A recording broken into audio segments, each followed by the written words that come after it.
entretiens que nous avons réalisés, les éléments de la vie privée sont très vite abordés par les femmes et évoqués sous l'angle de la difficile articulation avec leur vie professionnelle. Contrairement aux hommes qui évoquent rarement ce thème spontanément, l'incidence de la vie familiale sur leur carrière est toujours très forte. Avec leurs horaires très étendus, leurs déplacements fréquents, beaucoup nous racontent les difficultés qu'elles rencontrent pour mener de front une telle carrière et leur rôle de mère.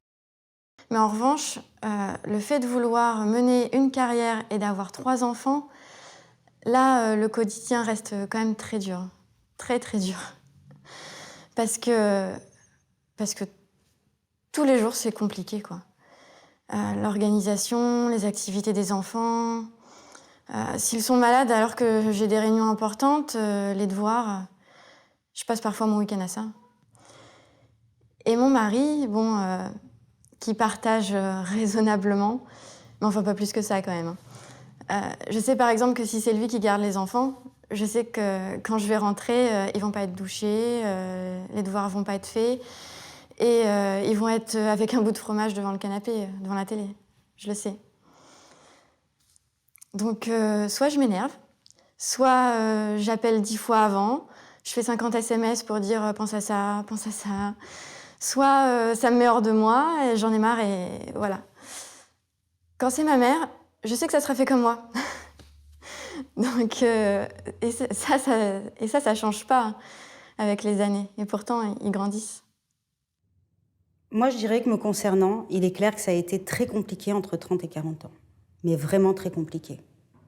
J'ai 3 enfants, J'avais un mari, il ne m'aidait absolument pas, donc j'ai dû tout porter moi-même, les voyages, les trucs. C'était cauchemardesque. Enfin, cauchemardesque. C'était compliqué. Du coup, c'était dur, donc j'ai serré les dents. Et c'est pour ça que je parle de combat, parce qu'il y a beaucoup de choses sur lesquelles j'ai dû serrer les dents, et je me suis dit, il faut tenir. Après, je vois avec ma collègue qui est au même niveau que moi, on en parlait l'autre jour. Quand elle a eu son enfant, ça n'a pas du tout eu d'impact sur sa carrière. En plus, son mari s'est arrêté de travailler quand il est né. Elle a eu son enfant à plus de 40 ans, donc elle avait déjà pas mal bougé à l'international, et on se disait que quand même, les femmes qui sont aux responsabilités, ce sont souvent des femmes sans enfants. Elle a eu son fils tard, donc quand elle l'a eu, elle avait déjà fait ses premiers postes de management. Et on sait que ce sont ceux-là les plus compliqués. Parce qu'une fois qu'on a passé un certain nombre de...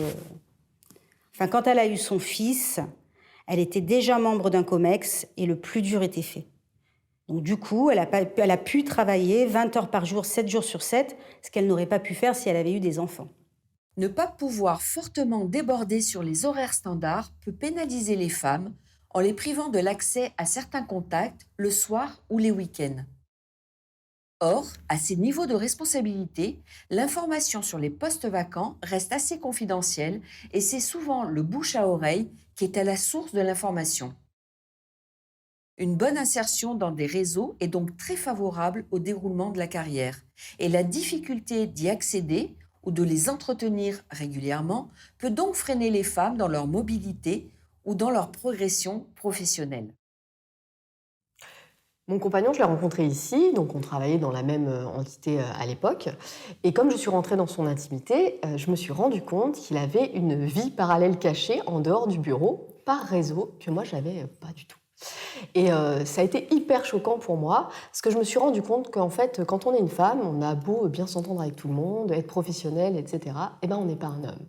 Et comme on n'est pas un homme, on ne reçoit pas le soir le petit SMS caché, les petits mails cachés, tout ce genre de choses, en fait. Et c'est incroyable, il y a une espèce de connivence masculine où ah ben tiens, tu sais qu'il y a tel machin qui va se libérer, ah tiens, il y a tel truc, ou j'ai vu passer ce projet, je pense que ça pourrait t'intéresser. Voilà, tout un réseau, en fait. Et moi, j'étais quand même... oui, je vous assure, j'étais sidérée, quoi. Je me suis dit, mais pourquoi moi, on ne me dit rien? Parce que cette personne, quand on voit les messages, moi, je la connais fort bien. Enfin, on travaille ensemble, on s'entend super bien, on a même déjeuné ensemble, etc. Et moi, je ne fais pas partie de la boucle. Et c'est incroyable. Voilà, il y a... c'est plus qu'un message, quoi. Hein. Je veux dire, c'est vraiment une boucle. Quand je dis une boucle, c'est qu'il y a tout un réseau et qui passe même par des gens à l'international. Voilà, parce qu'il y a cette espèce de protection masculine dans le secret du réseau où on se garde les postes entre nous, on se donne les infos entre nous, hein, on se tape dans le dos, on se raconte une bonne petite blague de cul au passage, ça c'est clair. Voilà. Donc oui, ils font des choses où clairement on ne peut pas emmener une femme, quoi. Et moi, j'ai été avec lui à Dakar. Enfin, là, pour le coup, je l'ai accompagné dans un déplacement professionnel. Et j'ai bien vu, hein, les mecs, le soir, ils sortent, ils vont voir des femmes, ils font des machins. Enfin, évidemment que c'est compliqué d'emmener une collaboratrice. Et pourtant, c'est là que se fait le business. Voilà. Il y a donc, voilà, j'ai vu pas mal de têtes de femmes qui disaient bah oui.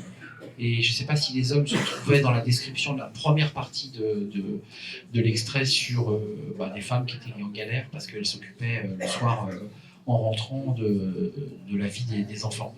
Commençons par le réseau, tiens. Parce que c'est un sujet qui est plus subtil qu'il n'y paraît. On ne parle pas du réseau Rotary Club, sportif, culturel, club de macramé. Là, on parle du réseau informel créé entre les hommes dans une forme de quoi? Qu'est-ce qu'on pourrait dire? De cooptation, d'entraide, on se donne les petits tuyaux, les coulisses de la boîte. C'est compliqué quand même je le dis abruptement, mais c'est compliqué de lutter contre ça. Oui, c'est voire même impossible. Impossible, je sais pas, mais c'est compliqué parce que c'est pour ça qu'on l'a mis dans l'extrait qu'on a voulu proposer là, c'est qu'on l'a mis aussi en écho avec les temporalités de la journée, c'est-à-dire que ce sont souvent des réseaux informels qui se forment après, en dehors, aux marges des heures de travail au bureau. Ça se forme au café, au golf, enfin je parle de ces métiers-là où ils jouent au golf souvent, au tennis, etc. Et c'est là que se font les choses. C'est, comme elle dit, c'est là que se fait le business. Bon, là, c'est vraiment un secteur où il y a du business, donc.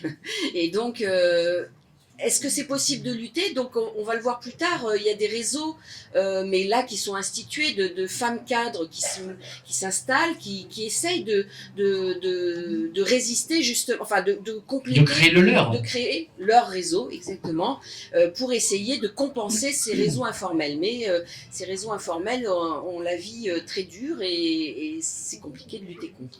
Capucine, c'est Ouais. cette question-là, parce que la question du réseau, il y a de plus en plus de réseaux qui se créent, même au sein des syndicats, au sein des entreprises, de femmes qui s'organisent pour créer réseau, pour créer cooptation, pour se donner des tuyaux, pour s'entraider. Vous êtes dans un réseau, vous? Alors moi, à part le syndicat... Qui est un réseau? Qui est un réseau, absolument. Je pense alors, il y a différents types de réseaux. C'est pas, là, ce sont des réseaux qui sont informels. Informel. Et c'est une forme d'entre-soi pour protéger aussi des positions.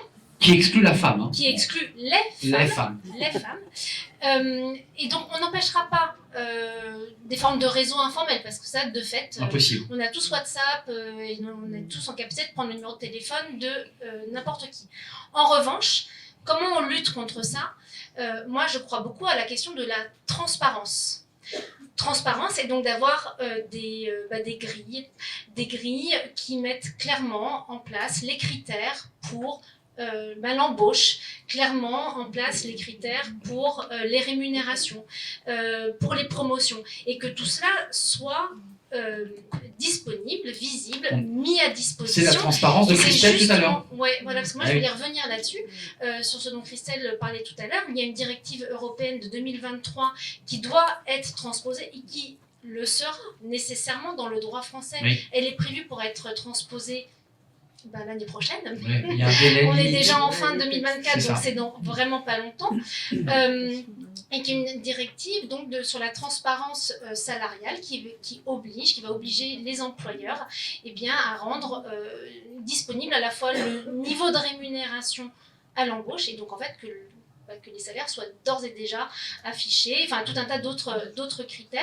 Et il faut savoir que des pays ont d'ores et déjà mis ça en place et que ça fonctionne. Par exemple, le Danemark, le met d'ores et déjà en place depuis un certain temps, et les femmes ont une augmentation de salaire de 7 à 13%, selon comment on calcule, rien que par la mise en place de cette transparence salariale. Donc, c'est quand même des choses qui sont importantes et sur lesquelles on peut jouer la transparence pour lutter contre ces réseaux informels.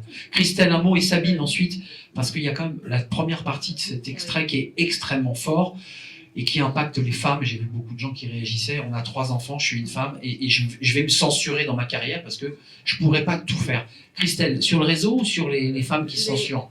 Non, les deux. J'aurais juste revenir sur la transparence salariale. En fait, il y a la transparence salariale, c'est 9 indicateurs. C'est aussi l'inversion de la charge de la preuve.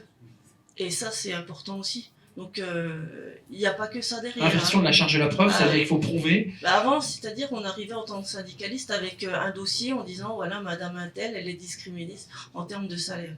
Là, ce sera plus pareil, c'est-à-dire que on va arriver en disant, madame Untel est discriminée, prouvez-moi le contraire. Exact. Ça va être un petit peu différent. Et tout dépendra comment ça va être transposé. Et je ne vous cache pas qu'entre l'État qui avance très lentement. Vous avez bien l'État, Christelle. Mais le MEDEF avance, mais à reculons. Donc voilà. Et sinon, sur les réseaux, effectivement, syndicalement, c'est un réseau. On a des réseaux. Alors, on a un réseau confédéral, on a un réseau. Il y a des fédérations qui ont créé leur réseau de femmes. Alors, le confédéral est mixte. Les réseaux de femmes, pour l'instant, dans les fédés, que ce soit la métallurgie. Les ailes, j'ai vu un représentant des ailes de métallurgie. Que vous avez d'ailleurs sur YouTube. Qu'on a reçu dans l'émission transversale. Et vous avez une superbe vidéo des filles. Je vous remercie, c'est vrai. Oui, et donc on a aussi des réseaux qui sont des réseaux d'entraide, mais effectivement syndicalement parlant. D'entraide et de formation, il faut le dire. Voilà, d'entraide, de formation, on se passe les bonnes pratiques, etc. Donc ça marche. Hélène Thierry, alors vous allez être interpellée parce qu'évidemment vous n'êtes pas le MEDEF à vous tout seul, mais vous l'incarnez ce soir, un peu de lenteur sur cet enjeu de directive transparence. Peut-être que vous nous en direz un mot. Sabine, réseau ou femmes en galère avec 3 enfants qui ne peuvent pas tout gérer? Alors les deux, mais je vais revenir sur la question du réseau. Ah oui, vous y tenez à ce réseau, vous l'aimez bien, le réseau. J'y tiens parce que ce qui m'a marqué dans le film, c'est l'état de surprise. Et le témoignage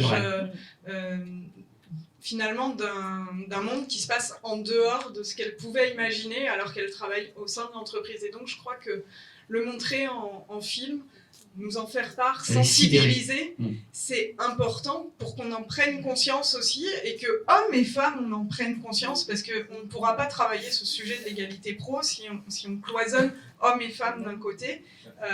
C'est que les hommes se rendent compte en fait, parce que ça veut pas dire que c'est conscient, c'est des affinités qui se créent, on parle de réseau informel, c'est en dehors du boulot.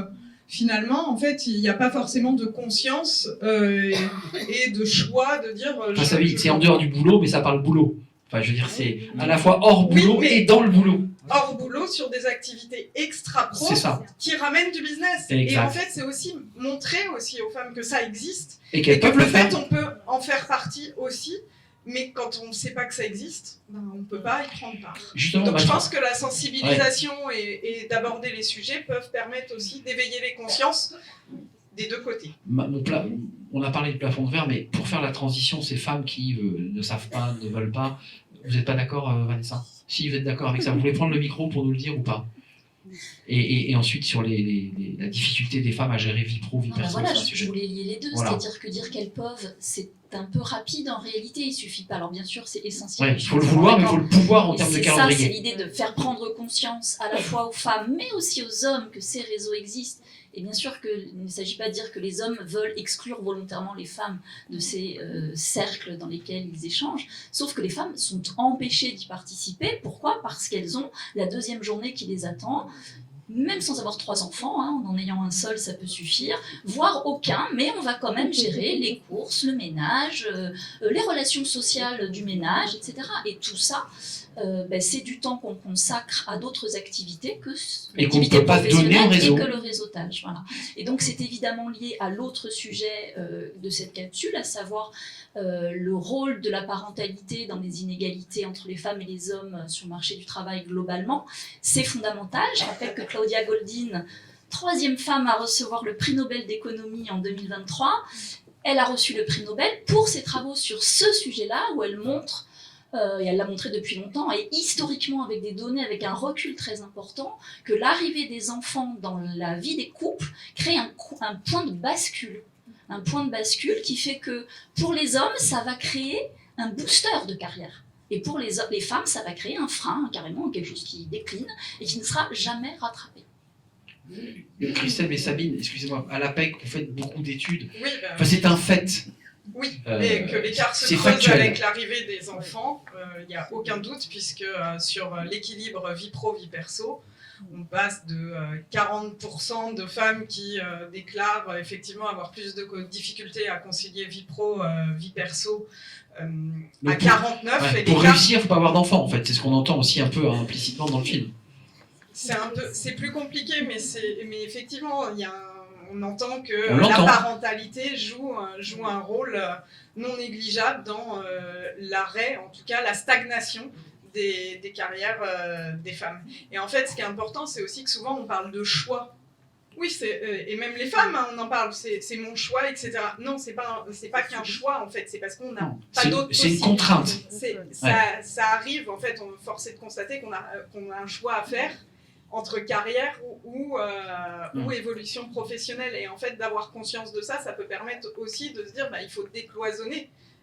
C'est pas possible de se dire, enfin demain on fait plus d'enfants et du coup la nation ne continue pas de se développer. Donc c'est important en fait de prendre ce sujet et la possibilité donnée aux mères d'avoir une carrière et de ne pas faire ce choix. Et de pouvoir être mère, puisqu'il suffit de rencontrer des femmes top managers et qui peuvent vous dire quand vous les connaissez, moi j'ai fait le choix de ne pas avoir d'enfants pour me consacrer intégralement à ma carrière et elles ont d'ailleurs bien réussi. Hélène Carreau, juste un mot, parce qu'on a beaucoup parlé de l'État, vous l'incarnez vous aussi.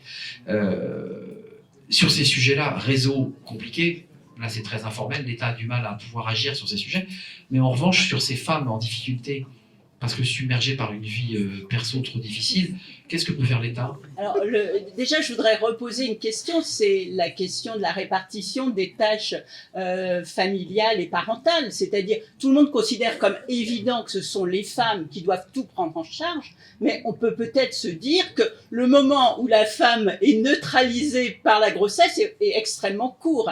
Et ensuite... C'est 9 mois en général ? Oui, 9 mois, mais enfin, on peut travailler pendant une bonne partie de ce temps-là. Hein. Moi, j'ai eu 6 enfants et il y a eu des moments où j'ai pris mon congé de maternité une semaine avant d'accoucher et j'étais en pleine forme. Donc tout ça pour vous dire qu'il faut se reposer la question de la répartition des tâches et que les hommes puissent prendre toute leur place, parce que sinon on s'en sortira pas. On dit oui, elles peuvent pas tout concilier, mais c'est parce qu'elles prennent en charge 100% des tâches parentales. Et ça constitue, au-delà de la prise en charge, il y a le fait de devoir tout organiser, et cette charge mentale va avoir un impact aussi sur l'activité Ce que dit professionnelle. très bien cette femme qui dit, quand c'est lui qui te fait, il a un bout de fromage et sur le canapé, je le supporte pas, donc finalement je vais le faire, et donc ça va me prendre du temps et ça va me prendre de l'énergie. Samuel, Donc j'avais juste quelque chose que je voulais ajouter, c'est que la question de la répartition des tâches, c'est pas uniquement quelque chose d'individuel au niveau du couple. Et moi je pense que la question de l'équilibre des temps de vie, c'est une vraie question que doivent se poser les entreprises. Si je mets mes réunions à 19h avec mes cadres, je vais impacter majoritairement les femmes, mais également les hommes qui sont en garde partagée ou qui veulent s'investir. Si je demande à mes salariés un investissement de 12 heures par jour, ils vont avoir du mal à concilier leur temps de vie, qu'ils soient hommes ou femmes. Donc c'est aussi une question qui est une question à réfléchir au niveau de l'entreprise. Ils doivent prendre leur responsabilité sur ces sujets-là et ne pas le rejeter dans le cadre de l'intime. Qui n'a pas eu sa fameuse réunion de 18h45 et on peut s'organiser face à laquelle vous êtes submergé par l'angoisse en disant mais comment je fais Juste une réaction à chaud, les 12 heures de travail le quotidien, c'est pas top. Enfin, je veux dire, déjà c'est la première réaction. C'est pas top, c'est pas une vie quoi. Non, pas une vie, c'est pas un modèle de fonctionnement. Enfin, ça c'est un avis personnel. Ensuite, oui, par le principe de réalité, on fait, par exemple dans l'accord des FSA, on a une augmentation en fait qui est proposée au retour de congé maternité si tant est qu'il n'y a pas eu d'augmentation pendant 2 ans auparavant, parce qu'on considère que ça doit pas être pénalisant. Voilà. Mais on est sur une logique où finalement on rattrape entre guillemets par le règlement, par la légalité, enfin par l'accord en l'occurrence, quelque chose qui devrait être naturel. Et je reviens sur la question des mentalités qui reste l'enjeu primordial.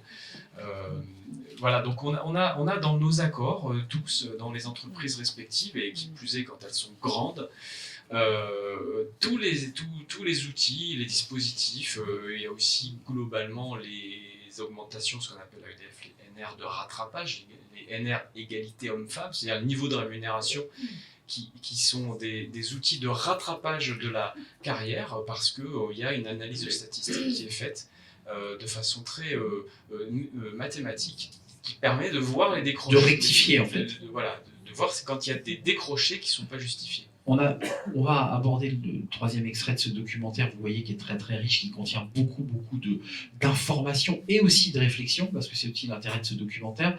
On va parler d'inclusion, de diversité et de mixité, mais on n'a pas parlé du congé parental des papas, parce que Christelle, bien sûr.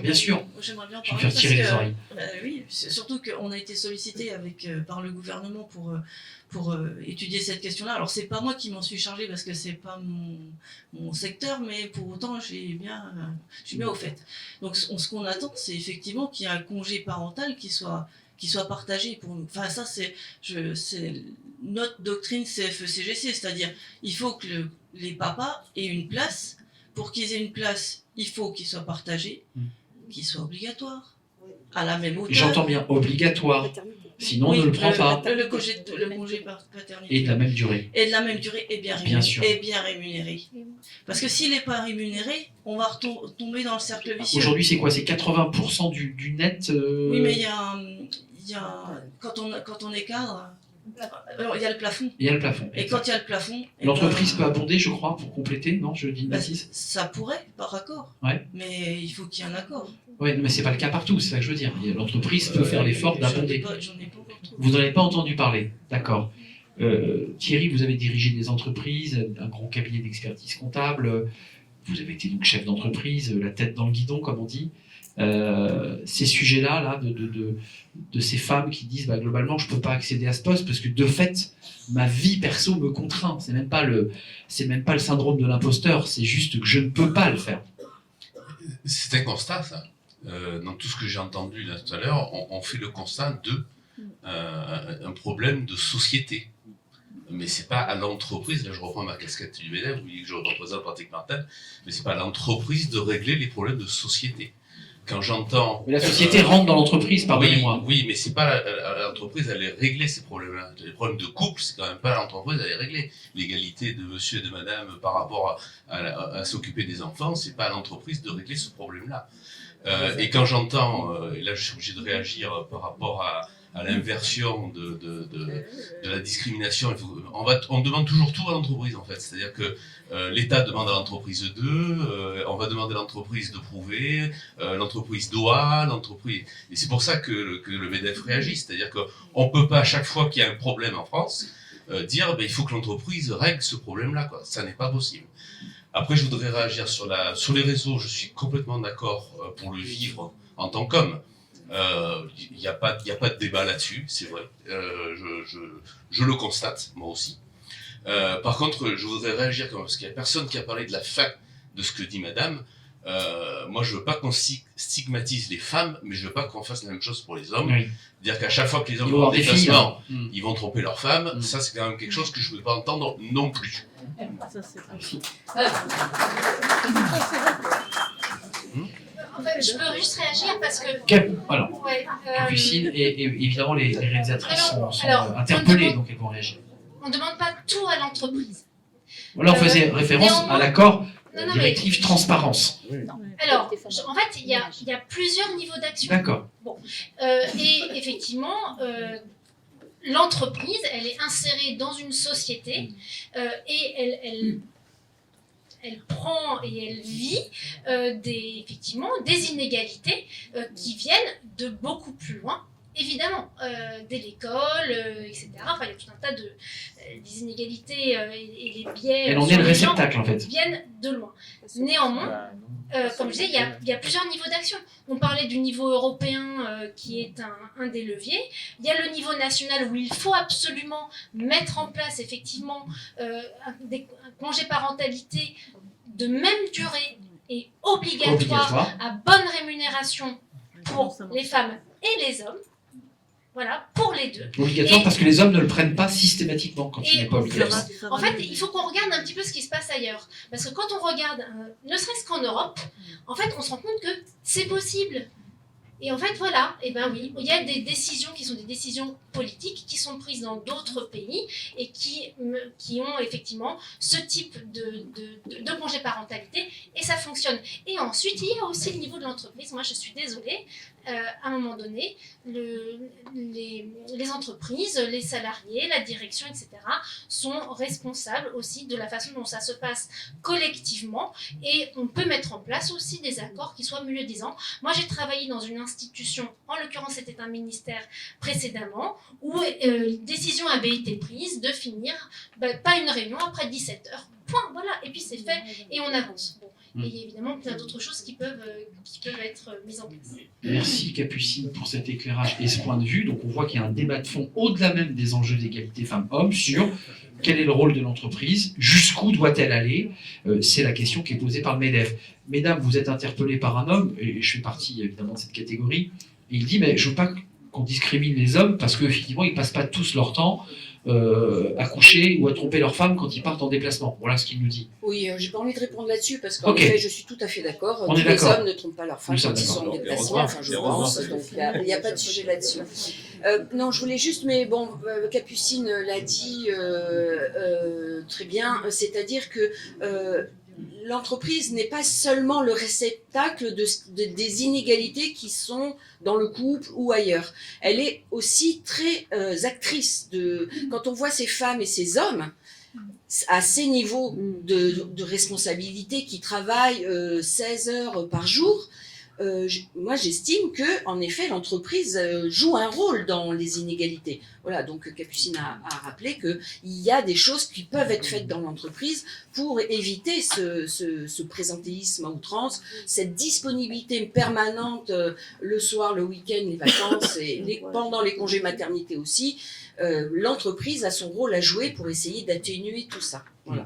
Et en ce qui concerne, alors vous parliez de congé parental, on peut parler aussi du congé paternité, qui a été allongé, mais qui devrait également, à notre sens, être obligatoire, être aussi long que le congé paternité. Quelle durée le congé paternité? Actuellement, je crois que c'est 20 jours. 28 jours. Mais qui n'est pas obligatoire. Or, s'il l'est, ça réglerait beaucoup de choses. Ça pourrait régler des choses à l'intérieur des familles, où quand on s'occupe de la même façon, avec autant d'intensité d'un nouveau-né, quand on est le père ou la mère, ça peut être très producteur de choses très bonnes pour la suite de l'enfance, pour la suite de quand un enfant est malade, etc. et du partage des tâches parentales entre hommes et femmes. Ça, c'est la première chose. Et dans les entreprises, le recrutement d'une jeune femme peut être aussi dangereux, entre guillemets, que le recrutement d'un jeune homme, parce que le jeune homme, comme la jeune femme, peut être à terme père ou mère, donc être absent pendant quelques mois ou quelques semaines, et devoir aller chercher son enfant à la crèche quand il est malade. Donc ça peut jouer aussi beaucoup de choses, et là, c'est vrai que la réglementation pourrait aller dans ce sens. Hélène Caron vous entend, évidemment, et elle écoute. Troisième extrait, troisième vidéo sur ces enjeux de diversité. Et on a eu, on peut dévoiler un tout petit peu, en préparant ce débat, on a eu un débat très animé, et on va l'avoir encore maintenant devant vous, et on l'aura sûrement avec vos questions sur ces enjeux de la place des femmes, de la notion de diversité, donc d'inclusion, pour lutter contre les discriminations. Qu'est-ce qu'apporte une femme à l'entreprise? Le débat est posé, et les femmes... Les femmes, pas là. Pardon? Pas la femme, les femmes. Les femmes. Ah ouais, je me tirer les oreilles. Les femmes, pas la femme. Mais où est-ce que j'ai la tête? Qu'apportent les femmes? On regarde cet extrait et on débat juste après. Lutter contre